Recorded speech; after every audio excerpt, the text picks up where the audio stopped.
O Movimento dos Trabalhadores Rurais Sem Terra, MST, em sua forma abreviada, é uma das organizações mais conhecidas do Brasil. A alta cúpula do movimento possui alianças próximas com presidentes, poder político para escolher membros de governo e, atualmente, conta com centenas de milhares de membros. O movimento afirma possuir 3 objetivos principais: lutar pela terra, lutar por reforma agrária, lutar por uma sociedade mais justa e fraterna.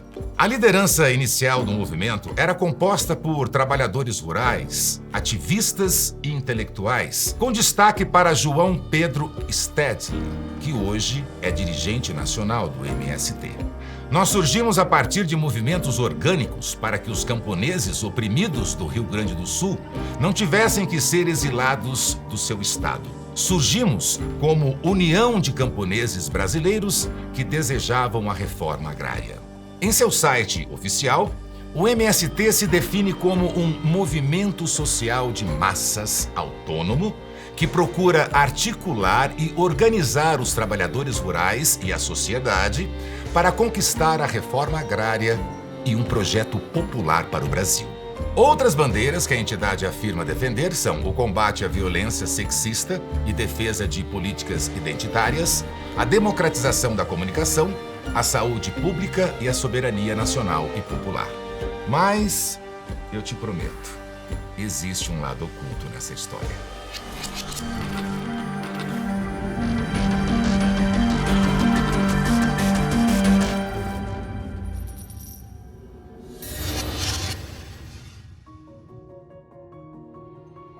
O movimento dos trabalhadores rurais sem terra começou a tomar forma na década de 1970.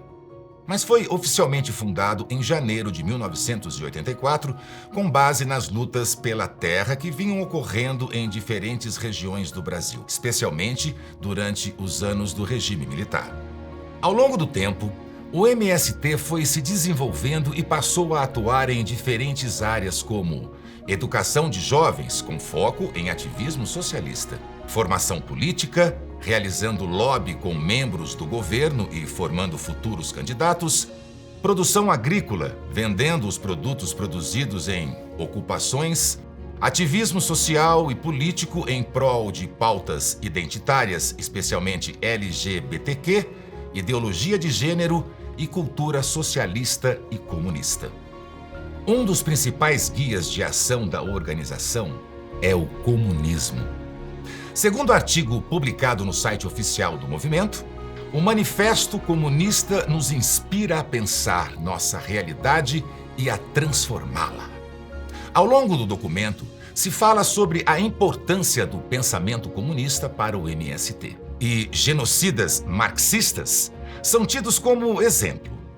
Lembremos da formulação de Lenin que sem teoria revolucionária não há movimento revolucionário, dos aprendizados de Fidel Castro com o povo cubano, da estratégia e tática política desenvolvida por Mao Tse-tung a partir da realidade chinesa, as formulações de Che Guevara sobre o homem e a mulher nova. A principal forma de atuação do MST são as polêmicas ocupações, acusadas por seus críticos de configurarem invasões terroristas. Em entrevista, Stedley fortalece a narrativa do MST. Nós não realizamos invasões, realizamos ocupações. Vamos até terrenos improdutivos, chamando a atenção dos órgãos públicos e promovendo a reforma agrária, tudo conforme a lei. Por anos, o MST expandiu suas atividades, incluindo, segundo o movimento, acampamentos, marchas, jejuns e greves de fome, ocupação de prédios públicos, acampamentos e manifestações nas cidades, acampamentos diante de bancos, vigílias e a formação de jovens e crianças.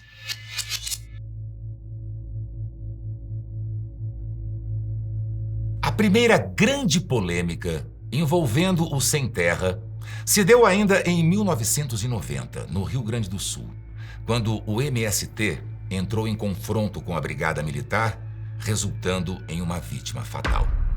No dia 8 de agosto de 1990, a Praça da Matriz, em frente ao Palácio Piratini, no centro de Porto Alegre, amanheceu com 400 militantes do MST.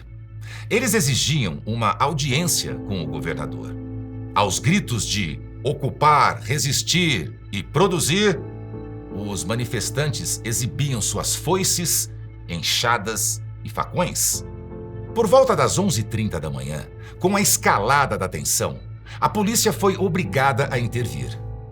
Os acampados lançavam pedras e a polícia avançava com bombas de gás de efeito moral.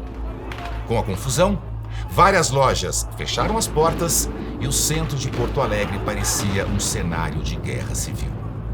Pouco antes do meio-dia, o policial da Brigada Militar do Rio Grande do Sul, Valdeci de Abreu Lopes, de 27 anos, foi degolado à foice por um dos manifestantes. Aos poucos, foram se acumulando casos de extremismo e invasões do MST. Em 1996, um confronto com a polícia na invasão em Eldorado do Carajás, no Pará, resultou na morte de 19 integrantes do MST. A Polícia Militar havia sido enviada para desobstruir a rodovia PA-150, que estava bloqueada pelo Sem Terra. Os manifestantes resistiram e um conflito se deflagrou entre os cerca de 1.500 invasores munidos de armas, foices, facões, paus, pedras e 155 policiais municiados com armas de fogo. Os dois comandantes da operação alegaram que agiram em legítima defesa. Eles foram absolvidos num primeiro momento, mas o julgamento foi anulado. No novo julgamento, o coronel Pantoja foi condenado a 208 anos de prisão. Ele cumpria a pena quando morreu em 2020. O major Oliveira foi sentenciado a 158 anos de prisão e cumpre pena em regime domiciliar. O Jornal Nacional da TV Globo, do dia seguinte, trouxe um resumo do confronto. Os policiais atiram para o alto para intimidar os invasores. Os Sem Terra avançam contra os policiais. Disparam tiros de revólver e jogam foices, paus e facões contra a polícia. A resposta é com rajadas de metralhadora. O episódio ficou conhecido como o Massacre de Eldorado do Carajás e resultou, uma semana depois, na criação do Ministério da Reforma Agrária pelo então presidente Fernando Henrique Cardoso. No ano 2000, uma operação relâmpago e inédita impactou o Brasil novamente. Cerca de 5.000 sem terra ocuparam prédios públicos em 14 capitais do país. Ao mesmo tempo em que 25.000 outros manifestantes realizaram invasões pelo interior e passeatas.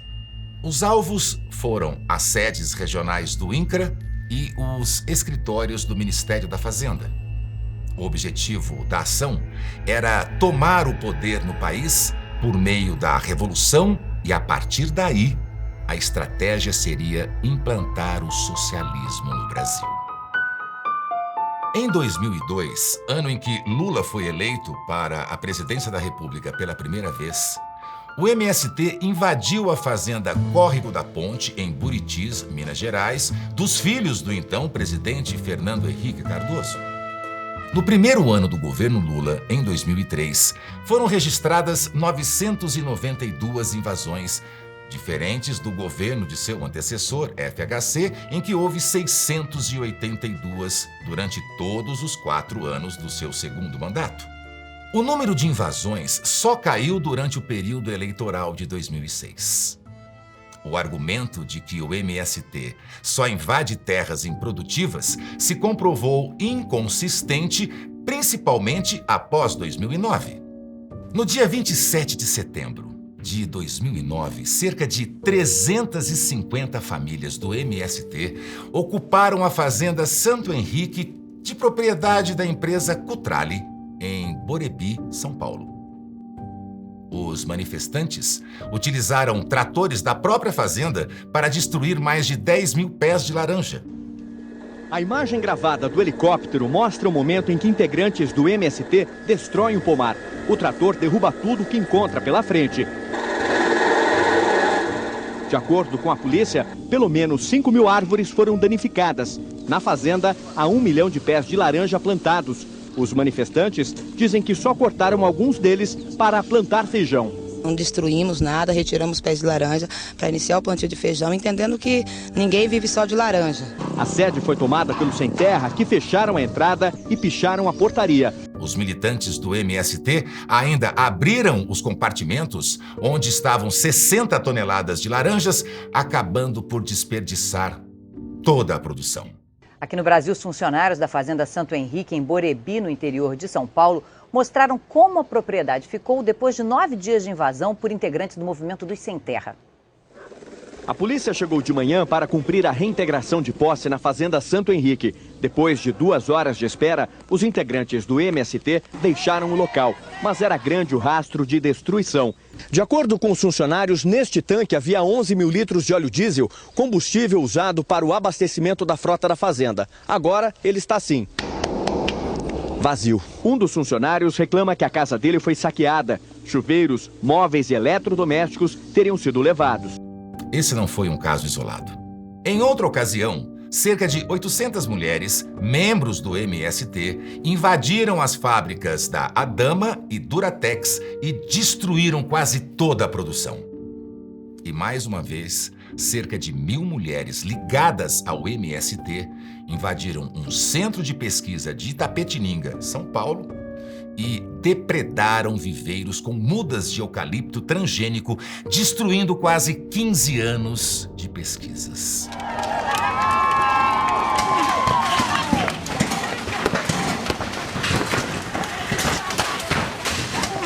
E as mulheres sem terra defendem a reforma agrária. E por isso, companheira, nós conseguimos deixar um recado para essa empresa.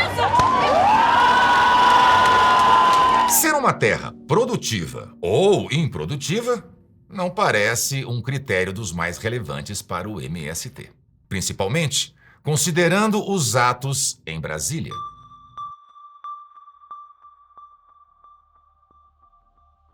Em 12 de fevereiro de 2014, mais de 15.000 integrantes do MST avançaram em uma manifestação na Esplanada dos Ministérios. Grades de proteção do STF foram derrubadas pelos manifestantes, o que levou à interrupção de uma sessão do tribunal pelo ministro Ricardo Lewandowski, preocupado com o risco de invasão do recinto. Cerca de 30 policiais militares ficaram feridos, atingidos por pedras e pedaços de madeira arremessados pelos vândalos. Não houve registro de prisões. E no dia seguinte, a presidente Dilma recebeu as lideranças do MST para ouvir as suas reivindicações. Anos mais tarde, o MST invadiria novamente a esplanada quando, em 2017, inconformados com o avanço da reforma da Previdência, cerca de 200 pessoas vandalizaram o edifício principal da sede do Ministério da Fazenda. Várias paredes foram pichadas, divisórias, portas de madeira e de vidro foram quebradas, equipamentos foram jogados no chão e na entrada do edifício, a principal porta teve os vidros quebrados e parte da grade arrancada. Bem, até onde se sabe, a capital federal não é um latifúndio, muito menos uma terra improdutiva, pelo menos do ponto de vista agrícola.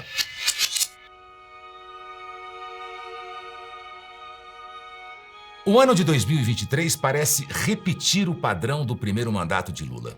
Segundo o levantamento da CNA, Confederação da Agricultura e Pecuária do Brasil, a partir de dados do Ministério da Justiça e Segurança Pública, houve 62 invasões de janeiro a agosto de 2023. Ou seja, foram necessários apenas 8 meses do novo governo Lula para igualar o número de ocorrências de todo o período de 4 anos do governo anterior. Aqui nós somos 2 que mexem no boi. Por exemplo, nós 2 não pode ficar. Não. Para tirar o gado. Aí quem tiraria o gado? Depois vai ter que deixar do jeito que tá. A terra foi ocupada. Foi ocupada. E a única coisa que a gente está pedindo agora, nesse momento, né, é que vocês se retirem do espaço porque está ocupado. Entende? A questão de gado, de terra, isso já não compete mais a você nem ao proprietário dessa terra. Não compete mais. A questão não compete com o dono. Não compete mais com ninguém, compete a quem está aqui ocupando a terra agora. Então o gado agora é de vocês também? Não, a gente não está falando isso. Em algum momento eu falei isso?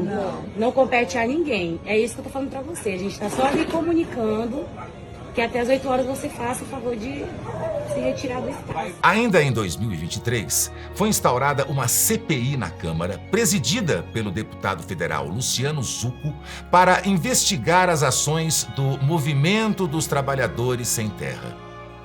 Segundo o parlamentar, desde o início do novo governo Lula, o Palácio do Planalto não só vem se omitindo em relação às invasões, como também premiou lideranças sem terra com cargos na administração federal. A emblemática viagem de Stedley, o cofundador e dirigente nacional do MST, junto à comitiva do presidente Lula à China, parece confirmar essa afirmativa. Stedley é um economista formado pela PUC e pós-graduado no México. Ainda jovem, atuava na Organização dos Trabalhadores Rurais de seu estado, Rio Grande do Sul. Sua formação política ideológica, ele acredita aos padres da Teologia da Libertação, corrente de pensamento que busca misturar os ensinos cristãos com o marxismo. E claro, também tive muita influência na minha formação pessoal, das ideias, da Teologia da Libertação. Segundo Stedley, o MST é um movimento apartidário e de poder descentralizado. Mas, em fevereiro de 2015, em um ato político em defesa da Petrobras, Lula disse: "Eu quero paz e democracia, mas eles não querem, nós devemos brigar também. Sobretudo quando o João Pedro Stedley colocar o exército dele do nosso lado." Como o povo, os líderes do MST têm toda a certeza de que tudo que eles fazem, eles têm êxito, dentro do próprio acampamento, do assentamento, eles chegam soltando fogos, fazendo festa, né? O governador é deles, o deputado é deles, agora o presidente é deles. Então, eles têm a certeza absoluta que os atos deles não vai dar em crime, e simplesmente em ação social. Nós éramos, e a maioria são, escravos de propriedade do MST. Para quê? Para ocupar que eles quiserem que ocupe e para votar em quem eles quiserem que vote. E de outra forma também, assim, se você acampar assentado e vê uma ordem, uma determinação, ou você vai, ou então você já começa a ser visto diferente. E aí na segunda vez, ó, você não foi naquela outra, você tem que ir nessa. Se não for, você tem que, a sua mãe tem que ir, sua esposa ou sua filha, qualquer pessoa representante dessa família é obrigada a ir. Se não for, depois da terceira vez em diante, é pau. Tem que ser expulso. Na região, ele vai lá e diz: fui expulso, fui injusto, tal. Então, mas é da vida, nós não se preocupamos. O principal é que haja leis feitas pelos próprios acampados e eles aplicam a lei. Então, tem uma autonomia e é assim que eles enfrentam os problemas, não chama a polícia. Eles mesmos resolvem. E claro que as pessoas atingidas por aquela decisão, tá, vão se comportar de alguma maneira. Então essa moça que você falou, inclusive a direita levou na CPI, né? Aí quando a nossa turma, dos deputados, nós começaram a fazer pergunta para ela, e aquela ameaça de morte do seu marido foi por quê? Ou seja, quando iam revelar que ela e o marido eram pessoas que causaram problemas, que eram oportunistas, e por isso... O que aconteceu quando a senhora se posicionou contra esses desmandos ou essas questões que a senhora relatou aqui agora há pouco? Qual foi a postura das lideranças do acampamento? O que eles fizeram contra a senhora? Nós temos que tomar rédea das nossas vidas. Não podemos viver coagidos, feito bicho, no mato, usado como mão de obra escrava, massa de manobra, moeda de troca, escudo humano. Precisamos de socorro. Eu posso não morrer agora, mas eu estou toda machucada, toda chutada, toda hematomada por dentro. Eu quero saber se nesse país tem justiça. Porque não adianta pedir para o governador que nós pedimos. Ele disse que nada ia nos acontecer. E olha só o que está acontecendo hoje. Eu tenho uma roupa no corpo, não tenho direito de voltar para casa. Meus filhos maltratados, minha filha de 8 anos, viu? Quase que violentada. Que país é esse? Que país é esse? Eu estou perguntando que país é esse? Que justiça tem nesse país? Aonde está o Senhor Supremo que solta os ricos, que solta os grandão e oprime os pobres? Cadê? Nós somos enganados. Nós era MST, nós era PT, bem na verdade, mas nós era enganados. Essa foi a camisola que eu dormia. Essa foi a camisola que a minha filha dormia. Eu tenho uma filha hoje com doença psicológica apavorante. E vocês dizem que faz movimento social. Eu quero que a direção do MST chegue aqui e diz que eu sou fake news, que eu não existo. Silêncio, silêncio. Que eu não atuei, que eu não fiz movimento, que eu não existia dentro do assentamento. O senhor não pode falar. Não deboche, deputado, por favor. Você que foi caçado porque pegou dinheiro do MST, não pode falar. A CPI denunciou uma verdadeira indústria de invasões de terra para a prática dos mais variados crimes. Entre eles, depredações, furtos, extorsões, ameaças, lesão corporal, maus tratos aos animais, trabalho análogo à escravidão, violência contra a mulher, crimes eleitorais, porte ilegal de armas de fogo, como foi revelado pelos depoentes da comissão. De fato, a história do Brasil é marcada por uma enorme concentração de terras nas mãos de poucos proprietários. Uma realidade que perdura até hoje, que naturalmente gerou, gera e continuará gerando insatisfações e questionamentos sociais profundos. Porém, a atuação do MST vai muito além dos limites da discussão econômica, política e social. Sob a máscara da luta por justiça social e pela reforma agrária, os militantes sem terra não hesitam em transgredir os mais diversos princípios de uma sociedade civilizada e democrática. Considerando ainda a proposital falta de formalização institucional do movimento, que sequer possui CNPJ ou presidente oficial, torna-se mais complexa a atribuição de culpa pelos crimes de seus integrantes. Depois de 40 anos de existência do movimento, as discussões legítimas sobre os problemas fundiários do Brasil continuam sendo usadas apenas para camuflar os interesses políticos ideológicos do MST. Apesar de todo o histórico de vandalismo, crimes e várias outras ilegalidades, o movimento Sem Terra vem avançando pela cultura pop com o apoio de artistas e personalidades que promovem seus símbolos e narrativas. Há até lojas que vendem seus artigos exclusivos a preços nada populares. E muitas pessoas exibem esses itens acreditando estar defendendo a democracia e a justiça social. Se você conhece alguém assim, compartilhe esse vídeo com ele.